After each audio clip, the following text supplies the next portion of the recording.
При мен е Тодор Васев, който беше част от събитието на Inclusive Club. Ще му задам няколко въпроса във връзка с него. Здравей! Здравей! Как ти се стори събитието? Наистина съм много впечатлен. Информацията, която получихме, беше наистина уникална. До сега не съм очаквал, че нещо такова може да съществува в световен мащаб. Пак камо ли в нашата малка, така да го наречем, България. Наистина уникално. Радваш ли се, че си част от първия за България такъв проект?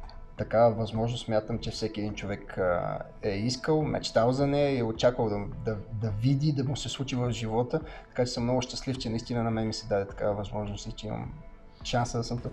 Добре. И последно, какво би казал на хората, които смятат, че нямат време за такава дейност с Inclusive Club? Това времето е много сложно нещо. Как да ви го кажа? Тук няма експертиза, тук няма нещо задължително. Тук важните сте вие, тук, сега, никой друг. Каквото вие направите, това ще поженете. Да имаме такава поговорка. Наистина тук важи с пълна сила, няма наистина някакви утежняващи изисквания, професионални възможности, желания, амбиции.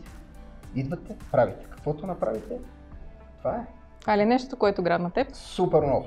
Изключително съм впечатлен на това нещо, че тук нямаш фактора шеф, нямаш фактора някой определен лидер, който да те ръководи, да те кара. Нямаш задължителното нещо, нямаш таргет, което това е страшна дума таргет. Нямаш код, където да си букваш времето, че си работил или не си работил.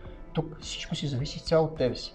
Каквото си направя аз, това ще си пожена. Това е супер яко. Много ти благодаря.